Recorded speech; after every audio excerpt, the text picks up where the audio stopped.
Bakeneko signifie monstre chat. Le bakeneko est originaire du folklore japonais. Le bakeneko est un bakemono. C'est un chat ayant des pouvoirs surnaturels, qu'il obtient en éteignant l'une de ses conditions, un âge de 13 ans, un poids de plus de 3,5 kg ou avoir une très longue queue. Il arrive parfois que celle-ci se divise en deux, faisant alors du bakeneko un nekomata. Ce chat hante son foyer en menaçant la maisonnée et en projetant des boules de feu, et il est souvent décrit comme se dressant sur ses pattes arrière, prenant alors forme humaine.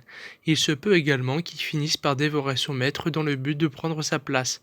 Comme il avait l'apparence de chat tout à fait ordinaire, on ne laissait pas approcher les chats des cadavres, car la légende veut que les Bakeneko aient le don de réanimer un corps sans vie en sautant sur celui-ci, le ramenant ainsi à la conscience. On note sur le Bakeneko qu'il adore la paix de l'huile de lampe ou que leur cadavre avait la taille de celui d'un homme. Au début du XVIIe siècle, les Japonais utilisaient les chats pour tuer les rats et les souris qui menaçaient les vers à soie. À cette époque, il était illégal d'acheter ou de vendre des chats, si bien que les rues des cités japonaises voyaient les chats errants en abondance. Dès lors, les légendes sur le Bakeneko commencèrent à voir le jour. Des chats marchant sur leurs pattes arrière, des chats qui parlent, changeant de forme et ressuscitant même les morts. La superstition voulait que la longueur de la queue du chat dépende de son éventuelle transformation en Bakeneko.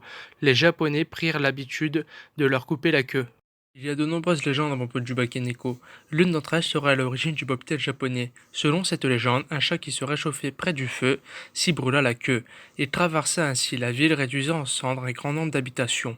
Pour que cela ne se reproduise plus, l'empereur décréta que tous les chats devraient dorénavant se faire couper la queue. Une autre de ces légendes est liée à Tekatsu Jinbe, un homme dont la mère aurait subitement changé de personnalité après la disparition de son chat.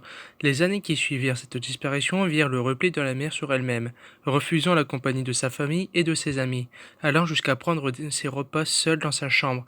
Un jour, en observant à travers la porte entr'ouverte de sa chambre, Takatsu surprit une silhouette monstrueuse vaguement ressemblant à celle d'un chat, portant les vêtements de sa mère et dévorant la carcasse d'une proie. Assailli par le doute, il trancha le corps de la chose qui reprit la forme du chat, disparu le lendemain.